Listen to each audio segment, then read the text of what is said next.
Praise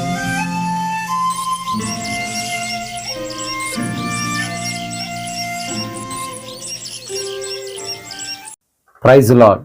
ప్రభునందు మాకు అత్యంత ప్రియమైన సహోదరి సహోదరులారా, మీ అందరికి కూడా ఈ ఉదయకాలమున శుభాలు ప్రకటిస్తూ ఉన్నాను. దేవుడు నమ్మదగిన వాడు, నీతిమంతుడు. ఆయన నమ్ముకున్న వారిని ఏ రోజు కూడా మోసం చేయదు దేవుడు. ఆయన ఈరోజు మనతో మాట్లాడుతున్న మాటను మనం చూసినట్లయితే, ఎడారి స్థలములలో ఆయన వారిని నడిపించును, వారు దప్పిక కొనలేదు. రాతి కొండలలో నుండి వారి కొరకు ఆయన నీళ్లు ఉబ్బకజేసెను. They did not thirst when he led them through the desert. He made water flow for them from the rock. Isaiah chapter 48 verse 21. యెషయా 48వ అధ్యాయము 21వ వచనం.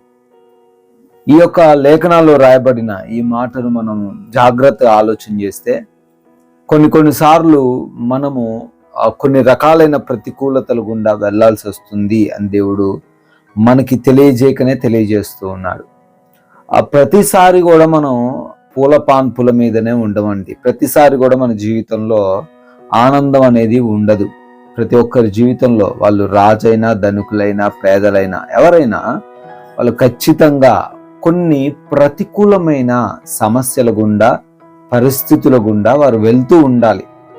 అయితే అటువంటప్పుడు మనకి దేవుడు తోడై ఉన్నాడు అనే విషయాన్ని కూడా మనం మర్చిపోవద్దు. ఇశ్రాయేలీలు ఆ యొక్క ఐగుప్తు నుంచి కానానుకు వెళుతూ ఉన్న సందర్భంలో ఇశ్రాయేలీలు ఎడారి వంటి ప్రాంతం నుంచి కూడా ప్రయాణించాల్సి వచ్చింది.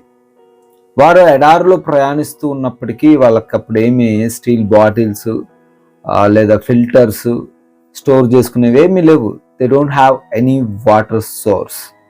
కొంచెం కూడా వాటర్ సోర్స్ లేని పరిస్థితుల్లో ఎడారిలో వెళుతూ ఎలా బ్రతకగలిగారండి అని ఒకవేళ మీకు క్వశ్చన్ వస్తే, దేవుడు సమాధానం ఇస్తున్నాడు. వారు ఎడారిలో వెళుతున్నప్పటికీ వారికి దాహం కాలేదు. అంటే వాళ్ళకి ఇక 10 రోజులైనా 20 రోజులైనా వాటర్ తాగలేదండి అని మీరు అనుకుంటే కాదండి. వారికి దాహము కాకుండా దేవుడు వారిని ఎప్పుడు కూడా సమృద్ధైన నీటిని అనుగ్రహించాడు. హల్లెలూయా. ఎడారిలో నీళ్ళు ఎక్కడి నుంచి వచ్చాయంటే వాక్యంలో రాయబడింది కదా, రాతి కొండలలో వారి కోసం దేవుడు ఏం సిద్ధపరిచాడట? నీటిని సిద్ధపరిచాడు. ప్రియమైన వారలారా, దేవుడు నీకు కూడా సెలవిస్తున్నాడు. ప్రతికూల పరిస్థితుల్లో నీవు ఉన్నప్పటికీ, అప్పుల్లో నువ్వు ఉన్నప్పటికీ, భయంకరమైన పరిస్థితులను బహుశా నువ్వు ఈరోజు ఎదుర్కొంటూ ఉన్నప్పటికీ, సమస్యలను ఎదుర్కొంటూ ఉన్నప్పటికీ నీకు ఏమీ కాదు. నీ కోసం ప్రొవిజన్ని, అనగా ఏ సమయముకు ఏది నీకు కావాలో దానిని దేవుడు ఆల్రెడీ సిద్ధపరిచి ఉంచాడు. ఆమెన్. కాబట్టి నువ్వు కంగారు పడాల్సిన అవసరం లేదు. కాబట్టి నువ్వు భయపడాల్సిన అవసరం లేదు. అయ్యో, నేను ఇంత భయంకరమైన పరిస్థితుల్లో వెళ్తున్నాను, నాకేమైపోద్దో, నా కుమారుడికి ఏమైపోద్దో, నా బిడ్డలకి ఏమైపోద్దో, నా భర్తకి ఏమైపోద్దో అని నువ్వు కృంగిపోవాల్సిన నిమిత్తము లేదు. ఎందుకంటే దేవుడు భయంకరమైన పరిస్థితుల్లో కూడా నిన్ను నడిపించగలడు. రాతి కొండల్లో వారి కోసం నీటిని దేవుడు సిద్ధపరిచాడు. రాతి వంటి మనుషుల హృదయాలను కరగదీసి నీకు వారు సహాయం చేసేలాగా దేవుడు చేస్తాడు. కాబట్టి నీవు దిగులు చెందొద్దు అని ఈరోజు దేవుడు ప్రామిస్ చేస్తున్నాడు, నీకు వాగ్దానం చేస్తున్నాడు. వాగ్దానం వింటున్న మీరు రిసీవ్ చేసుకోండి. మీ జీవితాల్లో కూడా బలమైన కష్టాలు ఉన్నాయి, శోధనలు ఉన్నాయి, ఇబ్బందులు ఉన్నాయి. అయితే అవి నిన్నేమి చేయకుండా, వాటి వల్ల నువ్వు సఫర్ అవ్వకుండా, బలహీన పడిపోకుండా ప్రభువైన యేసుక్రీస్తు వారు మిమ్మల్ని రక్షించబోతున్నారు. ప్రతి ప్రొవిజన్ని, ప్రతి సోర్స్ని, కావలసిన ప్రతి అవసరతను ఆయా సమయాలకు ఆయన ఖచ్చితంగా నీకు ఇచ్చి ఏ లోటు లేకుండా నిన్ను, నీ కుటుంబాన్ని దేవుడు నడిపించబోతున్నాడు. దేవుడి మాటలను దీవించిన గాక. ఏకీభవించండి. జీవం కలిగిన తండ్రి, వందనాలు.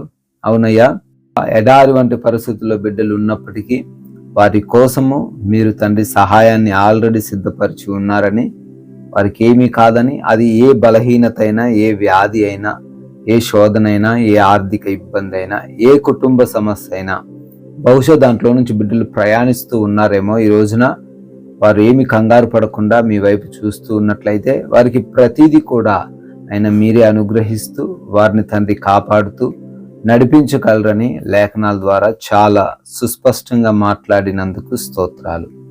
ప్రభు, ఈ రోజున పనులను, ప్రయాణాలను అన్నిటినీ దీవించండి. నూరంతలుగా ప్రతి బిడ్డను ఫలింప చేయమని ఆయన వాక్యము విని ప్రార్థనలు ఏకీభవిస్తున్న ప్రతి బిడ్డను కూడా పేరు పేరున ఆశీర్వదించమని యేసుక్రీస్తు వారి మహిమ కలిగిన నామమున ప్రార్థన అడుగుతున్నాం తండ్రి. Amen, amen. వాక్యం వింటున్న ప్రతి ఒక్కరూ కూడా ఖచ్చితంగా వాక్యాన్ని షేర్ చేయండి. సబ్స్క్రైబ్ చేసుకుని వారు ఉంటే సబ్స్క్రైబ్ చేసుకోండి. మీ కామెంట్స్ని తెలియచేయండి. ఖచ్చితంగా లైక్ చేయండి. దేవుడు మిమ్మల్ని అందరినీ కూడా దీవిస్తాడు. May God bless you all.